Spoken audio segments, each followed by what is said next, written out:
तो स्वागत है आप सबों का हमारे एजुकेशन की इस नई दुनिया राजन अबिलीफ में। आज 18 दिसंबर 2020 है और आज के इस वीडियो में मैं आप लोगों के साथ सुर्खियों में रहे वो सारे इंपॉर्टेंट न्यूज़ को डिस्कस करूंगा जो हमारे एग्जाम के पॉइंट ऑफ व्यू के लिए इंपॉर्टेंट है, और इनसे मिलने वाली सभी सामान्य और महत्वपूर्ण जानकारियाँ भी मैं आप लोगों के साथ शेयर करूँगा।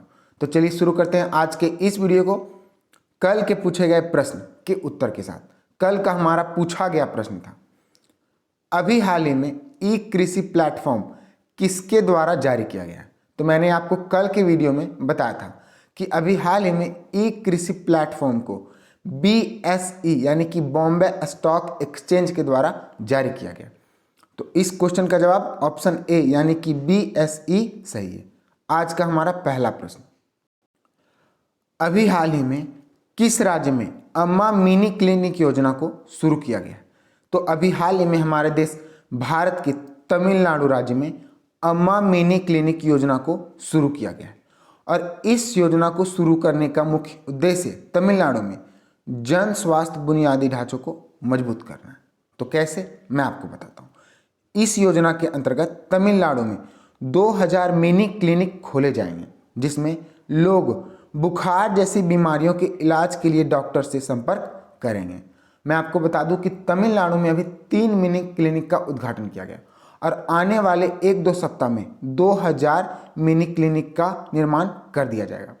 यह क्लिनिक उन इलाकों में खोले जाएंगे जहां पर लोग बड़ी संख्या में गरीब आबादी प्राथमिक स्वास्थ्य सेवाओं से वंचित है।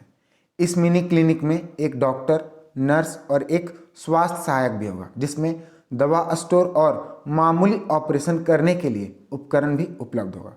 तो क्वेश्चन नंबर ऑप्शन ए 1 का ऑप्शन बी सही है। अच्छा, अब बात तमिलनाडु की है। तो कल के वीडियो में मैंने आपको बताया था कि तमिलनाडु में ओला के द्वारा दुनिया का सबसे बड़ा स्कूटर फैक्ट्री को खोला जाएगा। ठीक है, अब बात तमिलनाडु की है तो मैं आपको तमिलनाडु के बारे में बताता हूँ। ये रहा मैप में तमिलनाडु। तमिलनाडु की राजधानी चेन्नई, तमिलनाडु के मुख्यमंत्री एडापड्डी के पलानीस्वामी, तमिलनाडु के गवर्नर बनवारी लाल पुरोहित, तमिलनाडु के विधानसभा में 234 सीटें हैं, लोकसभा में 39 सीटें और राज्यसभा में 18 सीटें हैं। तमिलनाडु का राजकीय पशु नीलगिरी तहार, तमिलनाडु का राजकीय पक्षी एराल्ड डोब, तमिलनाडु का राजकीय पुष्प ग्लोरियोसा लिली और तमिलनाडु का राजकीय वृक्ष पाम का ट्री है। तो इस क्वेश्चन से हमें इतनी जानकारी मिलती है। नेक्स्ट क्वेश्चन, अभी हाल ही में किस देश ने संविधान में जलवायु लक्ष्यों को जोड़ने के लिए जनमत संग्रह करने की घोषणा की है। तो यह वाकई में एक बहुत बड़ा निर्णय है। तो अभी हाल ही में फ्रांस के द्वारा संविधान में जलवायु लक्ष्यों को जोड़ने के लिए जनमत संग्रह की घोषणा की गई है, और अभी इसकी घोषणा फ्रांस के राष्ट्रपति इमैनुअल मैक्रोन के द्वारा किया गया है।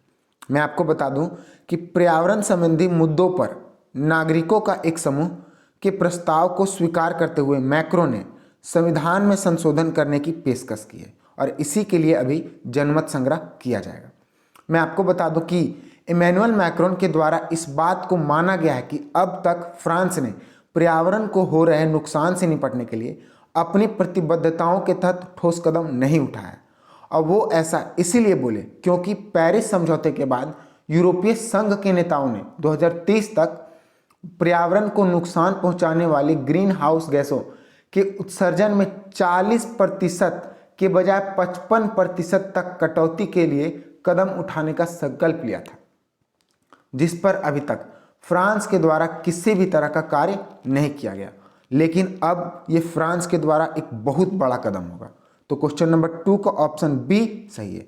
नेक्स्ट क्वेश्चन, अभी हाल ही में किस बैंक के साथ ऋण समझौते को पर हस्ताक्षर किया है। तो अभी यहाँ भारत छूट गया है।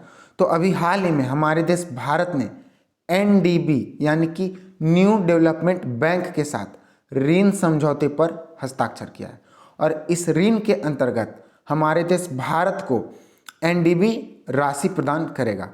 इस ऋण को लेने का मुख्य कारण आत्मनिर्भर भारत अभियान को बढ़ावा देने का बताया जा रहा है। इस समझौते के भारत सरकार को कोविड-19 महामारी के कारण हुए नुकसान से अपनी पूर्ण अवस्था में आने में मदद मिलेगी। हुआ यह है कि अभी यह जो राशि एनडीबी ने भारत को दिया है तो वो 30 सालों के लिए दिया गया है, जिसमें 5 साल तक का ग्रेस पीरियड भी शामिल है। तो क्वेश्चन नंबर 3 का ऑप्शन बी सही है। अच्छा, अब बात एनडीबी की है, तो मैं आपको एनडीबी के बारे में बताता हूँ। ये रहा एनडीबी का लोगो। इस बैंक की गठन 15 जुलाई 2014 को ब्रिक्स देशों यानी कि ब्राजील, रूस, भारत, चीन और दक्षिण अफ्रीका की सरकारों के मध्य हुए समझौते के तहत किया गया था, जिसका उद्देश्य ब्रिक्स देश और दूसरे उभरते बाजार विकासशील देश के संसाधनों का बेहतर इस्तेमाल करना था। और इसी वजह से इस बैंक यानी कि न्यू डेवलपमेंट बैंक की स्थापना की गई थी। तो इस क्वेश्चन से भी हमें इतनी जानकारी मिलती है। नेक्स्ट क्वेश्चन, अभी हाल ही में गोल्डन पीकॉक एनवायरनमेंट पुरस्कार 2020 किसके द्वारा जीता गया है? तो अभी हाल ही में सेल के द्वारा गोल्डन पीकॉक एनवायरनमेंट पुरस्कार 2020 जीता गया है। इस पुरस्कार को इंस्टीट्यूट ऑफ डायरेक्टर्स के द्वारा प्रदान किया जाता है। सुनिया खोया सॉरी। और अभी इस पुरस्कार को सेल को इस्पात के क्षेत्र में दिया गया। अच्छा, ये पुरस्कार है क्या, इसके बारे में मैं आपको बताता हूँ। यह पुरस्कार पर्यावरण श्रेणी के सबसे प्रतिष्ठित पुरस्कारों में से एक है और यह पुरस्कार उद्योग जगत को अपने पर्यावरण संबंधी प्रदर्शन को बेहतर करने और मानक स्थापित करने के लिए अपने साथी उद्यमों के साथ प्रतिस्पर्धा करने के लिए प्रोत्साहित करता है। अच्छा, अब इसे सेल को दिया गया तो मैं आपको सेल के बारे में बताता हूँ। ये रहा सेल का लोगो। इसका full form steel authority of India limited है। यह भारत की सर्वाधिक इस्पात उत्पादन करने वाली कंपनी है। यह भारत सरकार का पूर्ण स्वामित्व प्राधिकरण है। और मैं आपको ये भी बता दूं कि इसे 2010 में भारत रत्न कंपनी का दर्जा दिया गया था। ठीक है, तो ये सब पॉइंट्स आप लोगों को याद रखना है जो कि हमारे जीएस से रिलेटेड है। नेक्स्ट क्वेश्चन, और हाँ, अच्छा लगे तो लाइक जरूर कीजिएगा। अभी हाल ही में किस देश के द्वारा प्रधानमंत्री को G7 समिट 2021 में आमंत्रित किया गया? तो अभी हाल ही में ब्रिटेन के द्वारा हमारे देश के प्रधानमंत्री नरेंद्र मोदी को G7 समिट 2021 में आमंत्रित किया गया। मैं आपको बता दूं कि अभी 2021 में होने वाले G7 समिट की मेजबानी ब्रिटेन के द्वारा किया जाएगा और इस समिट को D10 कहा जा रहा है क्योंकि यहाँ पर D10 का अर्थ 10 लोकतांत्रिक देश हैं। अच्छा, ये मुद्दा अभी चर्चे में है। अब वो क्यों चर्चे में, वो पहले बताता हूँ। ये जो G7 कंट्रीज है उसको अब 10 G10 में बदलने वाला है।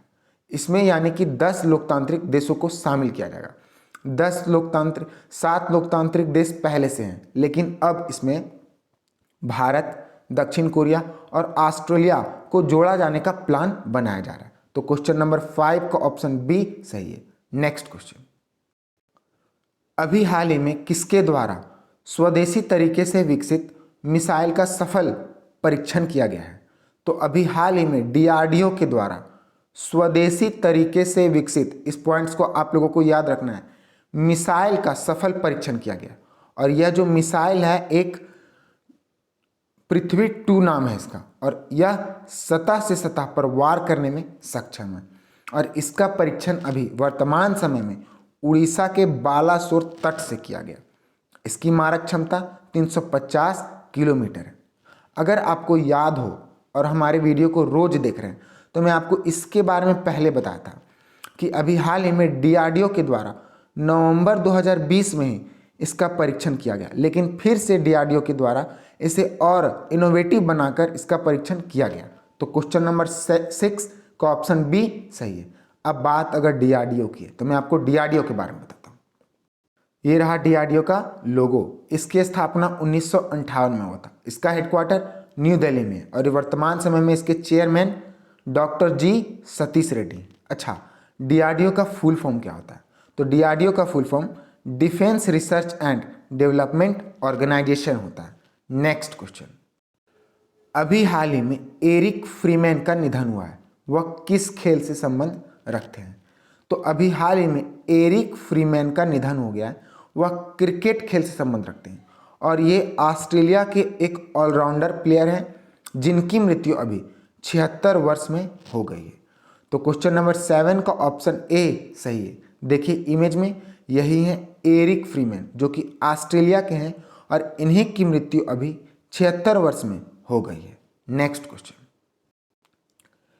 अभी हाल ही में खेल मंत्रालय ने किस समिति पर लगा बैन को तुरंत प्रभाव से हटा दिया है? तो अभी हाल ही में हमारे देश के खेल मंत्रालय के द्वारा भारतीय पैरालंपिक समिति पर लगा बैन को तुरंत प्रभाव से हटा दिया। मैं आपको बता दूं कि भारतीय पैरालंपिक समिति को 1 साल पहले खराब संचालन के कारण बैन लगा दिया गया था, लेकिन अब उसे उस बैन के प्रभाव से हटा दिया गया। तो क्वेश्चन नंबर 8 का ऑप्शन सी सही है। अब बात जब खेल मंत्रालय की आती है तो अभी खेल मंत्रालय के केंद्रीय मंत्री कौन है? तो खेल मंत्रालय के केंद्रीय मंत्री किरण रिजिजू हैं। नेक्स्ट क्वेश्चन, अभी हाल ही में जारी मानव विकास सूचकांक में भारत का कौन सा स्थान रहा है? तो अभी हाल ही में जारी मानव विकास सूचकांक में भारत का 131वां रैंक रहा है, जबकि 2019 में भारत का रैंक 129 था। वही 2018 में भारत का रैंक 130 था। मैं आपको बता दूं कि इस सूची को यानी कि मानव विकास सूचकांक को यूएनडीपी के द्वारा जारी किया जाता है। तो क्वेश्चन नंबर 9 का ऑप्शन बी सही है। नेक्स्ट क्वेश्चन, अभी हाल ही में संचार उपग्रह CMS-01 को किसके द्वारा लॉन्च किया गया है? तो अभी हाल ही में संचार उपग्रह CMS-01 को इसरो के द्वारा लॉन्च किया गया और इस उपग्रह को अभी इसरो ने PSLV-C50 की मदद से प्रक्षेपित किया है। इस उपग्रह से हमारा टेलीकम्युनिकेशन सेवाओं में सुधार होगा और साथ ही साथ सरकार यानी कि हमारे देश भारत की सरकार आपदा के समय में भी यह मदद करेगा। तो क्वेश्चन नंबर 10 का ऑप्शन ए सही है। अब बात इसरो की है तो मैं आपको इसरो के बारे में बताता हूँ। ये रहा इसरो का लोगो। इसकी स्थापना 15 अगस्त 1969 को हुआ था। इसका हेडक्वार्टर बेंगलुरु में जो कि कर्नाटक में है। इसके चेयरमैन के सिवान है और इसरो का full form Indian space research organisation है। नेक्स्ट क्वेश्चन, अभी हाल ही में किस बैंक के द्वारा FX4U को लॉन्च किया गया है? तो अभी हाल ही में केनरा बैंक के द्वारा FX4U को लॉन्च किया गया है और अभी केनरा बैंक ने इसे लॉन्च करने का मुख्य उद्देश्य यह बताया है कि इंटरनेट बैंकिंग के जरिए ही अब विदेशी मुद्रा को ट्रांसफर किया जा सकेगा। तो क्वेश्चन नंबर 11 का ऑप्शन डी सही है। अच्छा, अभी इसे केनरा बैंक ने लॉन्च किया तो मैं आपको केनरा बैंक के बारे में बताता हूँ। ये रहा केनरा बैंक का लोगो। इसकी स्थापना 1906 में हुआ था। कब हुआ था? 1906 में हुआ था। इसका हेडक्वार्टर बेंगलुरु में है और इसके वर्तमान समय के चेयरमैन LV प्रभाकर हैं। नेक्स्ट क्वेश्चन और इस वीडियो का लास्ट क्वेश्चन, अभी हाल ही में किसे नासा के स्पेस एक्स क्रू 3 मिशन का कमांडर बनाया गया है? तो अभी हाल ही में राजा चारी को, ना कि राजा मोरी को, मैंने आपको ऑप्शन से कंफ्यूज करने का प्रयास किया है और इसी तरह एग्जाम में किया जाता है, तो इन सभी बातों को ध्यान में रखना है।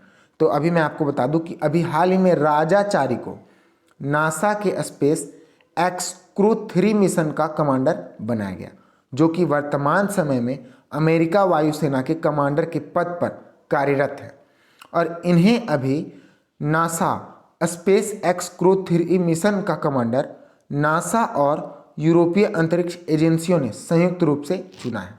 तो क्वेश्चन नंबर 12 का ऑप्शन सी सही है। यही हमारे वीडियो का लास्ट क्वेश्चन था। अब आज का क्वेश्चन आप लोगों के लिए, ये देखिए इमेज में राजाचारी और इन्हीं को अभी नासा के स्पेस एक्स क्रू 3 मिशन का कमांडर बनाया गया।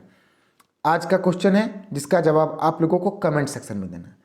अभी हाल ही में समुद्री जल शोधन संयंत्र का उद्घाटन किया गया, तो किसके द्वारा किया गया इसका जवाब आपको देना है। ऑप्शन में 4 ऑप्शन दिए हैं, इसका जवाब आप लोगों को ऑप्शन से ही लिखकर देना है। यही हमारे वीडियो का लास्ट क्वेश्चन है। All the best, good luck.